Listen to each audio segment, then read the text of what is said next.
changes in the grape industry. How I got interested in it. There was a time in the 1970s and 1980s when there was just no market for grapes. I have always seen through my many years that the grape crops are cyclic in that they'll go way down and then slowly come up in importance, the demand, the price, and everything.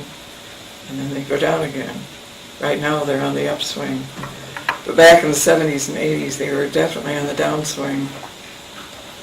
And there were 2 years that the Deshana grapes, we just shook right on the ground because there was no...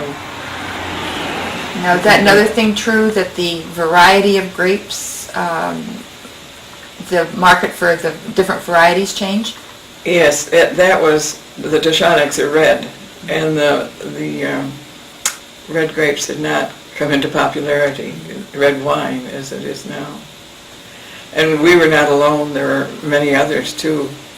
Some of them, like Bill Wagner, Gene Pierce, Ed Beers, started because of the Farm Winery Act in 1976. Local growers, any grower, could have a winery on their premises. So they started a winery. Well, we didn't start a winery, but I learned that there were a group of Canadian women,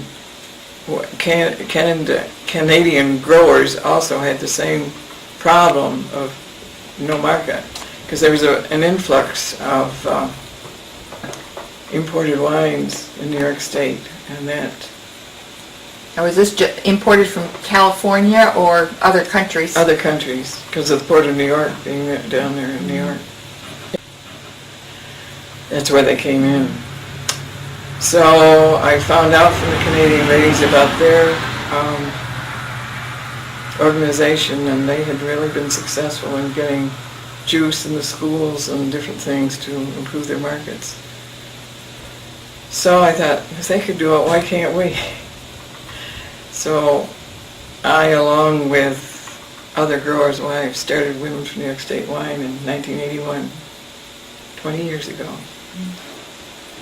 And we do tastings to educate and promote anyone that wants to know about it and has a budget.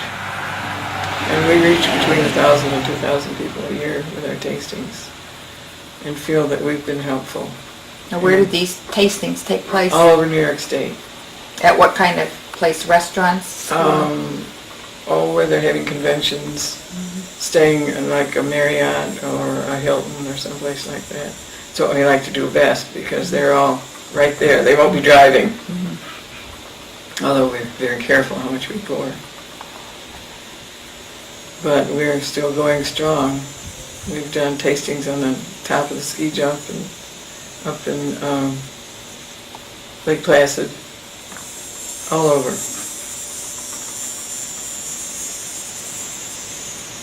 You've seen a lot of changes then in the ways grapes are harvested, I'm sure, also. The way they're grown. Grown and The big thing is mechanization. When I was growing up, horses were what pulled things through the vineyard to cultivate. But now, the advent of the tractor and all the machines that go with it for pounding posts, for trimming, and the latest thing that I just can't believe, they set grapes with a laser beam.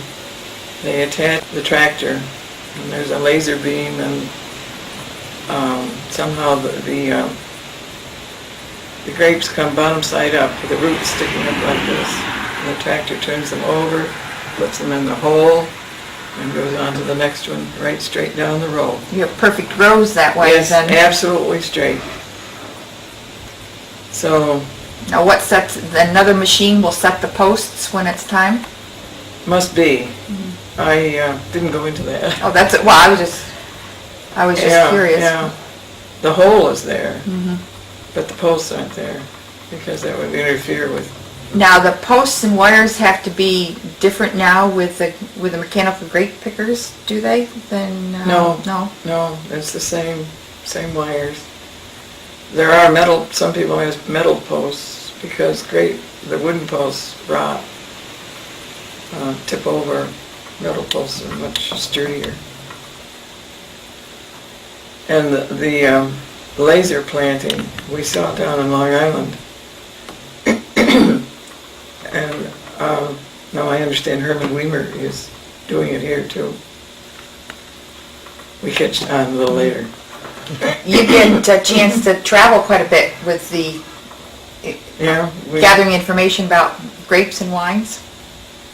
Yeah, we Cooperative Extension did the first tour.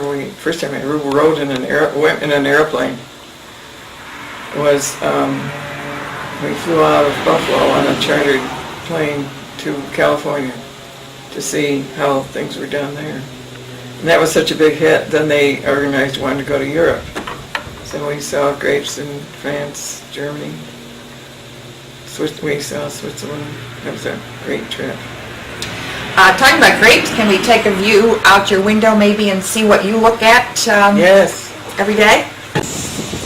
Where they used to pack grapes, get them ready to go on the steamers down on the lake. Now, where did the steamers start from? Penn Yan. There were steamboat landings all along. I'm not just sure. There was one in Keuka named Hoover Landing. From your Hoovers? Must be. I didn't know that until Idell told me. But there were various ones along the lake. The women would pack the grapes, and they had, which was fascinating to me, a great big round table like this with a hole in the center, and the women would sit around the outside and they sort the take off any of the bad grapes and the stems too, so it was just a bunch that showed, and scrape what they down in the hole so it would fall on the floor or someplace, and then put the grapes in the basket. And they had to just arrange them so carefully and tuck them all under so they looked like something someone would want to buy down in New York. Where would they end up then? New York. New York City? How they lasted that long, I'll never know. Go into the sun, please. Good. Yeah. Here, Good. Yeah. like that. That's good. Can you share with us some of your vocal talents on this gorgeous day? You'd like me to say? Yes, we would. You really would? Yes, we would. Oh, what a beautiful morning. Oh, what a beautiful day. I've got a wonderful feeling. Everything's going my way. Thank you so much. Just a little taste, but it was